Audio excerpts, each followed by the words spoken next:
삼성투자의 수급 분석 성투사입니다. 올 한 해 동안의 수급 이야기들을 좀 해보려고 합니다. 마지막 날이기도 하고요. 또 그리고 여러분들이 한 해 동안 외국인들은 어떤 것을 매매했는지, 또 기관들은 어떤 것을 매매했는지, 또 개인들은 어떠한 것들을 매매했는지 이런 것들을 좀 이제 좀 알아봐야 되지 않겠나. 어떤 위치에서 이런 매매들이 만들어졌는지를 좀 보려고 합니다. 일단 시장 상황을 잠깐만 말씀드려보면은요, 올 한 해 동안 움직였었던 시장은요, 상승 흐름으로 마무리됐다. 이렇게 보셔도 되겠습니다. 일단 2019년 시작하면서부터 이제 증시 자체는 썩 좋지 않았었죠. 시작 포인트가 2050포인트였는데, 일단 2197, 2200포인트가 조금, 네, 아쉽다라고 생각할 정도로 마무리가 좀 됐습니다. 하지만 증시는 150포인트가량 상승하면서 올 한 해 동안 상승 흐름이 좋았다라고 말씀드릴 수가 있겠죠. 코스닥도 마찬가지일 거예요. 지금 보시면은 2019년도에 시작하면서 동시에 이제 시장 자체는 요 정도 포인트였는데, 요거는 조금 미치지 못했네요. 하지만 이게 장 초반에 굉장히 좀 뜨거운, 그죠? 올 연초에 상당히 좋은 흐름을 보이면서 주가 흐름들이 좀 강하게 만들어졌었다. 이렇게 보시면 될 것 같습니다. 그 이후에 주가가 이제 좀 많이 하락했었고요. 이제 회복하는 그런 형태의 모습으로 가고 있네요. 자, 그렇다면 이 시장에서 외국인들은 또 기관들은 개인들은 어떤 식으로 매매했는지 한번 알아보도록 하겠습니다. 일단 1년치를 가지고 와봤습니다. 개인들이 가장 많이 매수한 종목 1등은 인버스네요. 인버스. 인버스는 어떤 건지 아시죠? 거꾸로 가는 것, 즉 증시가 하락할 것에 베팅을 많이 했다라는 얘기가 되는 겁니다. 야, 코덱스 200 선물 인버스를 갖다가 가장 많이 매수했다. 증시가 하락할 걸 생각했기 때문에 가장 많이 매수했다는 의미가 되는 건데, 이게 어떻게 보면은 그 시장의 어떤 난무에 있었던 예측들 그런 것들이 한몫하지 않았나 생각이 듭니다. 손실을 좀 많이 봤으리라 생각이 좀 드는데요. 어떻게 움직였냐면 보도록 하죠. 자, 선물 인버스를 많이 샀는데 이게 2019년도 대비해서 사실은 뭐 많이 내려갔어요. 그죠?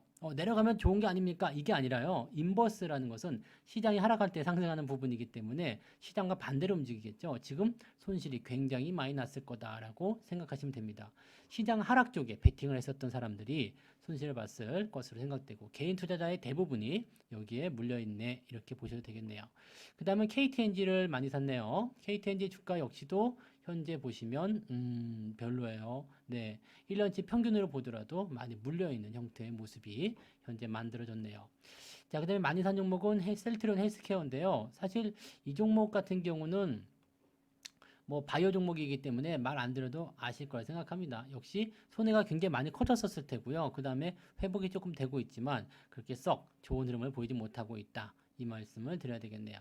아난티도 볼게요. 아난티 마찬가지겠죠. 네, 올 연초에 대북 관련 이슈들 나오면서 또 다시 한번 바짝 떴었는데 그 이후에 그냥 후루룩 떨어지는 모습들. 이게 하노이 회담 이후에 아마 계속 이렇게 안 좋은 모습 보였을 겁니다. 아마 이 매수의 어떤 유입 같은 부분들은 연초에 많이 들어오지 않았었을까 그 생각이 좀 드네요. 그래서 아난티로도 손실이 많이 받겠고요. 지금 이런 식으로 보게 되시면 또 올 한 해 동안 2019년 한 해 동안 개인 투자자들이 많이 산 종목은 또 이런 뉴스들 많이 보실 텐데 손실을 또 많이 보았다라고 우리가 예상을 해봐야 될 것 같은 느낌입니다. SK텔레콤 같은 경우도요. 네, 뭐 5G 관련한 얘기 때문에 많이들 매수하셨을 것 같은데 역시 손해를 많이 보고 있는 상태.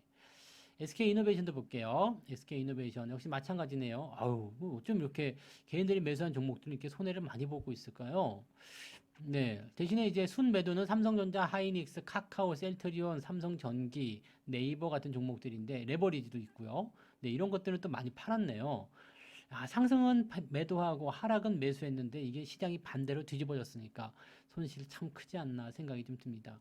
자, 1년 동안에 개인들이 이렇게 제대로 된 농사를 하지 못했는데 그 다음 거 한번 보도록 하죠. 외국인들은 어떻게 했나 매매를 좀 살펴볼게요. 외국인들의 매매는 조금 다른 의미가 있을 겁니다. 자, 지금 보시면 코덱스 200 그다음에 현대차, 이 대형주 좀 매도를 했었네요. SK텔레콤 매도했었고요. 뭐 KTNG 개인들과 좀 반대 포인트죠. 그다음에 많이 산 것을 보게 되면은요. 삼성전자, SK하이닉스, 그다음에 카카오, 삼성전기, 삼성 SDI 뭐 이런 쪽으로 매수들이 좀 된 것 같습니다. 삼성전자나 하이닉스는 뭐 말씀 안 드려도 아시겠지만 연초부터 엄청나게 올라갔습니다. 실제적으로 이제 외국인 매수가 집중되는 구간은 하반기부터 집중이 됐다라고 좀 판단하시면 될 것 같은데, 매수세가 일단은 추세를 전환시키는 흐름으로 해서 진행이 잘 됐다고 보시면 되겠습니다. 아마도 이제 아베가 올 여름철에 이제 그 한국에 대한 수출 규제, 반도체 그 소재에 대한 수출 규제가 들어가면서 여기에서부터 업황 호전이 확 일어났고 주가를 끌어올리는 중요한 역할을 하지 않았나 생각이 좀 듭니다. 그다음에 뭐 하이닉스도 마찬가지겠죠. 반도체 관련한 업황 호전 기대감 계속적으로 상승세를 보이고 있습니다. 다만 이제 최근에 올라온 이 상승 흐름들이 보시면 단기적인 어떤 그 상승에 따른 부담감을 좀 가지고 있죠. 추세는 여전히 우상향이지만 이런 단기적 부담감이 있다면 살짝씩 들어올 수 있기 때문에 내려가는 자리를 이용하면 좋다. 그 말씀을 드릴 수가 있겠네요. 자, 카카오 보도록 합니다. 카카오도 연초 대비 주가 많이 올라왔습니다. 뭐 이 종목은 부자아빠 주식학교의 추천주이기도 하고요. 저 역시도 가지고서 수익 많이 내고 있는 종목 중에 하나입니다. 추세 우상향으로 잘 진행되고 있죠. 좋은 흐름들 보여주고 있습니다. 이렇게 되면 외국인들은 또 연초 대비해서 수익률 참 좋네요. 네, 삼성전기도 한번 볼게요. 삼성전기도 이것도 연초 대비해서는 여전히 수익이 많이 나온 상태. 그 다음에 삼성 SDI고요. 삼성 SDI도 연초 대비해서는 수익이 발생된 상태. 뭐 매수를 많이 했지만 그렇게 많은 비중의 어떤 상승은 아니지만 그래도 이 정도 상위권의 종목들 보면은 대체적으로 상승률이 다 나왔다 보시면 되겠네요. 현대차 같은 경우는 반면에 연초 대비해서 매도를 좀 많이 했지만 그 정도 즈음에서 유지하고 있기 때문에 현재 이 현대차 같은 경우는 좀 관망해보자 이런 쪽인 것 같아요. 근데 매도를 좀 많이 하긴 했습니다만 이런 포인트가 있겠고요. 코덱스 200 같은 경우는 많이 올랐어요. 네, 시장이 올라감에 따라서 많이 올랐죠. 근데 아마도 코덱스 200을 매도를 해서 개인들이 지금 받지 않았었기 때문에 이것은 이제 기관들이 받아갔지 않겠나. 지들끼리 주고받고 하지 않았을까. 그 생각도 조금 듭니다. 그래서 현대차나 코덱스 200은 조금 살펴보도록 할 거고요. SK텔레콤은 개인들이 매수를 많이 했었던 종목으로 보여줬죠. 근데 역시 하락세가 많이 나왔습니다. 외국인들 매도가 좀 많이 들어왔기 때문이겠죠. KTNG도 마찬가지고요. 개인들이 이 물량을 받아갔다라고 보시면 되겠습니다. 자, 그러면 이제 기관들 거를 이제 살펴보도록 할게요. 기관들. 아까 전에 보셨던 현대차나 이런 거 한번 살펴볼게요. 있었나, 없었나. 자, 현대차 매수가 있죠. 네. 코덱스 200 매수 있죠. 그래서, 지금 보시면 이제 기관들이 이 물량을 받았다라고 생각하시면 되는 거예요. 그 다음에, 우리금융 같은 경우는 아까 외국인 쪽에서 있었어요. 네, 여기 보세요. 순매수 쪽에 우리가 다 보진 않았습니다만 우리금융지주가 여기 들어있죠. 순매수에. 요거를 누가 팔았다? 기관이 팔았다. 항상 기관과 외국인들은요, 움직임들이 개인과는 조금 달라요. 덩어리 자금들이기 때문에 왔다 갔다 하는 모양새가 좀 있었던 것 같아요. 그리고 잘 보시면 여기 얘네들이 매도한 것들이 지금 여기 다 들어가 있어요. 삼성 SDI, 외국인들이 매수한 부분으로 포함이 되어 있죠. 자, 그러면 삼성전자는 이제 순매수로 같이 들어갔고요. 하이닉스 같이 들어갔고요. 그 다음에 코덱스 200과 현대차를 기관이 매수하면서 외국인의 매도를 받아주는 그런 형태의 모습으로 만들어졌습니다. 즉, 결과적으로 엿을 먹은 건 누구죠? 개인 투자자만 엿을 먹었네요. 개인 투자자는 왜 이렇게 안 되는 걸까라고 생각을 해보시면 우리가 종목을 다시 한번 따져볼게요. 도대체 매수를 어디서 했을까? 이거 한번 따져봅니다. 선물 인버스라는 부분들 같은 경우는 사실 시장이 안 될 거다라고 생각하는 사람들이잖아요. 시장이 안 될 거다. 왜? 시장이 더 많이 하락할 거다라고 생각하는 부분에서의 어떤 그 매수 그런 것들이 가담했을 걸 생각하는데 이것도요 연초에는 그러지 않았을 거예요. 왜냐면 연초에는 좋은 흐름들을 많이 보였을 거거든요. 어디서 들어왔을까요? 7월달, 8월달에 시장이 폭락할 때요. 그럴 때 시장 하락에 베팅을 하면서 왕창 물렸으리라 생각합니다. 실제로 요 7월달, 8월달 요 시점 뭐 유튜브를 통해서도 많이 들으셨겠지만 시장이 그지 같다 이제 망한다 우리나라 큰일 났다 여기서부터 시작해가지고 일본과의 갈등 막 나올 때잖아요. 그러니까 요런 자리가 있었을 때 시장이 더 많이 하락할 것이라 생각해서 매수를 많이 질렀다가 이제 여기에서 이제 물려있는 부분일 거라 생각하고요. 아난티 같은 경우도 뭐 말씀 안 드려도 아시겠죠? 아난티 왜 그랬는지. 대북 관련 이슈, 하노이 회담 일어난다, 뭐 금방 통일될 것처럼 이렇게 얘기가 나와서 주가가 빵빵빵 치고 올라갔었는데 그 다음부터는 빵빵빵. 이 아난티에 대해서도 연초에 진단해드린 게 있었죠. 단계 많이 올라왔는데 조심해야 된다. 왜? 아난티가 북한 금강산에 골프장을 가지고 있는데 잡초가 무성하다 이거야. 골프를 치신 분들 아시겠지만 잔디 관리가 잘 돼야 되거든요. 그러면 그 잡초 다 뽑고 잔디를 잘 만들려면 어떻게 해야 될까요? 엄청난 관리가 필요하죠. 시간 많이 필요하다는 얘기죠. 당장 기업이 좋아질 수 없다. 당장 금강산 관광 개발하고 뭐 분위기 좋아져 가지고 아난티가 개장 못 한다 이 얘기죠. 그렇다면 이 종목이 단기적으로 이렇게 올라간 것은 뭐라고요? 거품일 수 있다는 얘기죠. 근데 여기에서 이제 많이들 들어갔고 하노이 회담 나쁘게 나오면서 계속 주가가 하락하는 모습이 만들어지게 되는 겁니다. 자, 이런 내용들이 현재 있었는데 개인들 모양새를 잘 보시면 뭐 그냥 바로 감 오시죠. 네. 조금 흥분되는 자리들에서 매수를 많이 했다. 근데 개인 투자자들이 많이 이제 실수하는 것 중에 하나가 뭐냐면 뉴스가 막 들려올 때, 좋은 소식이 막 들릴 때, 그럴 때 매수를 많이 한다는 이야기예요. 그럴 때 매수를 많이 하다 보니까 어떻게 돼요? 단기간에 손실도 커지게 되고. 왜냐하면 단기간에 이격이 커지다 보니까 기업의 어떤 가치 대비해서 주가가 오버슈팅을 하는 거거든요. 주가가 오버슈팅을 한 부분이 많으면 많을수록 어떻게 되겠어요? 때려 먹는 그런 단기적으로 들어오는 리스크가 커진다는 이야기입니다. 아주 쉽게 생각해서요. 여기가 이제 기업 가치예요. 그 다음에 기업의 주가가 이 가치를 들락날락하면서 이렇게 움직이고 있어요. 근데 어느 날 좋은 뉴스가 들리면서 이렇게 위로 확 올라가는 모습이 나타났어요. 많이 올라갔어. 예. 그러면 기업의 가치는 여기에서 이제 우상향을 쭉 꾸준히 하고 있지만 이렇게 많이 뛰어 올라가게 되면 원래 이렇게 그 기업 가치를 전후로 해서 왔다 갔다 하던 흐름들을 가야 되는데 이 부분이 뭐가 돼요? 전부 다 리스크가 되죠. 리스크. 네. 리스크.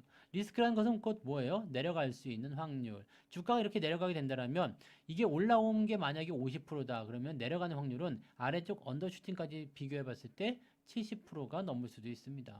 네. 즉, 10,000원이 15,000원까지 갔다. 네, 근데 이 15,000원짜리는 어떻게 될 수 있어요? 네, 6,000원까지 떨어질 수 있다는 얘기가 되는 거죠. 자, 이런 언더슈팅까지 생각을 해야 되는데 보통은 이제 기업 가치 수준까지 내려오면 다겠지라고 생각하지만 여기서 그냥 끝내지 않아요. 완전 죽이죠. 죽이면서 뭐가 들어가요? 반대매매, 기타 등등 그런 것들이 들어갑니다. 그냥 반대매매 안 쓰는 사람들도 이런 상황이 벌어지게 되면 뭘 하게 돼요? 다 포기하고 주식을 팔게 되죠. 그러면 이걸 어디서 받아요? 누가? 밑에서 받습니다. 여기서 뭐가 들어와요? 공매도의 쇼커버링과 외국인과 기관의 매수가 들어오면서 주가를 단기적으로 끌어올립니다. 주가가 끌어올라갈 때 어떻게 돼요? 사람들은 이거 못 삽니다. 왜? 내가 여기서 손절한 종목인데 다시 올라간다고 사겠느냐? 이 생각을 하는 거죠. 절대 못 사죠. 그러면 이 종목씩이 이렇게 가지고 올라가서 다시 지가치를 찾아갑니다. 자, 이런 과정에서 개인들이 많이 털리는 거거든요. 그런데 올 한 해도 잘 살펴보시면 뉴스에 너무 민감하지 않았나. 우리 그 바이오 같은 종목들도 잘 보시면 아시겠습니다만 HLB 이야기 또 해드려야 되겠죠? 네. HLB도 유튜브를 통해서 여러분들이 많이들 보셨겠습니다만 20만 원 넘어갈 때 어땠어요? 회장님 나오고 좋은 이야기 막 나왔었잖아요. 그리고 나서 어떻게 됐어요? 주가가 정말 많이 떨어졌죠. 지금은 이제 회복되는 모습이다라고 볼 수 있겠습니다만, 자, 20만 원에 사가지고요, 10만 원 아래쪽까지 깨지고 내려갔습니다. 마이너스 50%가 넘었어요. 신용을 썼다거나 빚을 내서 투자했다거나 몰빵을 쳤다거나 그런 분들 못 견딘다는 이야기죠. 반토막 났는데 어떻게 건지느냐 이거야. 단기적으로 또 신용을 쓰신 분들은 이제 한 40%대 넘어가게 되면 반대 매매 들어오니까 이 구간에서 다 털렸다는 이야기거든요. 자, 이런 상황이 벌어지게 되면 모든 사람들이 멘탈 붕괴가 오게 되는 겁니다. 근데 여기에서 이제 우리가 조심해야 되는 건 딱 하나야. 시끄러운 거. 네, 시끄러운 거. 시끄러운 주식만 피하면 되는 거거든요. 아난티를 아까 보셨겠지만 아난티 같은 경우도 어땠어요? 시끄러웠다 이거지. 연초에 시끄러웠어. 너무 많이 올라가면서 시끄러웠어. 지금 당장이라도 뭔가 될 것처럼 이렇게 보여줬지만 실제로 뚜껑을 까보니까 그렇지 않았더라 이 얘기죠. 결과적으로 개인들이 이런 시끄러운 소식들, 좋은 뉴스들 그런 것들에 반응하면서 주가를 막 끌어올리고 내가 매수를 막 해드릴 때 어떻게 됐어요? 외국인들은 다 팔았다는 얘기죠. 기관들은 다 팔았다는 얘기죠. 큰 손들은 다 팔았다는 얘기죠. 그럼에도 불구하고 주가가 더 올라갔던 이유는 뭐예요? 좋은 뉴스 때문에 들어온 개인 투자들이 워낙 많았기 때문이다라고 보시면 되는 겁니다. 이거 굉장히 중요한 이슈죠. 개인과 기관과 외국인의 수급 동향을 잘 살펴보시면 어디서 매매하면 안 되겠구나, 어디서 매매를 해야 되겠구나라는 것이 나타날 수도 있어요. 자, 외국인들 매매를 살펴볼게요. 외국인들은 삼성전자를 많이 샀었습니다. 올 연초부터 사지 않았을 거예요. 언제부터 샀을까요? 요 구간 때부터 사기 시작했습니다. 언제요? 시장이 완전히 대바닥을 쳤을 때. 자, 요럴 때는 외국인들이 어떤 생각했을까요? 한국 시장이 망할 것인가? 라는 퀘스천 마크를 달았을 겁니다. 한국 시장 망합니까? 유튜브에서 또는 많은 경제인들 또 경제인이 아닌 사람들, 비전문가들조차도 많은 사람들이 방송에서 한국 경제 망할 거다. 제2의 IMF가 올 것이다 라고 얘기했습니다. 너무나 나쁜 소식이 들렸겠죠. 그런데 이 상황에서 어떤 일이 벌어졌습니까? 주가가 하락하게 되면요. 뭐가 나올까요? 정부가 좋아할까요? 싫어할까요? 당연히 싫어합니다. 왜요? 주가가 하락하게 되면 현 정부에 대한 지지도가 떨어지기 때문입니다. 그래서 어떤 결과가 벌어지게 되냐면 기관 투자자들이 방어를 해줍니다. 연기금이라든지 이런 쪽에 매수 흐름들을 잘 보시면 아마 아실 거예요. 언제부터 매수가 들어왔을까? 네. 연기금 쪽 매수는 실질적으로 이제 2018년도 연말 시점부터 많이 들어왔었고요. 그 다음에 올 상반기에도 꾸준히 들어왔었죠. 그러면서 삼성전자 하이닉스에 대한 매수 흐름들을 계속해서 집어넣기 시작합니다. 그리고 그 흐름을 받아서 외국인들이 같이 딸려 올라가기 시작하죠. 그런데 시장이 하락할 것이다라고 생각했었던 많은 사람들의 어떤 포인트랑 완전히 반대로 될 수 있는 게 뭐냐면 삼성전자가 시총 1등이란 말이에요. 전체 코스피, 전체 시장의 움직임의 20%가 넘는 비중을 차지하고 있습니다. 즉 삼성전자가 1% 올라가면 코스피는 0.2%가 상승한다. 이 얘기랑 마찬가지죠. 삼성전자가 이만큼 올라갔어요. 지수는 얼마큼 올라가야 될까요? 삼성전자가 10% 올라갔다. 그러면요. 네? 지수는 2% 올라가게 되는 겁니다. 삼성전자 10%만 올랐나요? 더 많이 올랐죠. 저의 어떤 포인트 뭡니까? 제가 지금 이 정도 수준에서 수익 난 걸 보니까 저는 삼성전자에 지금 30% 정도 수익이 발생되어 있습니다. 그러면 지수는 한 6% 정도 올라올 수 있는 거죠. 삼성전자 하나만으로요.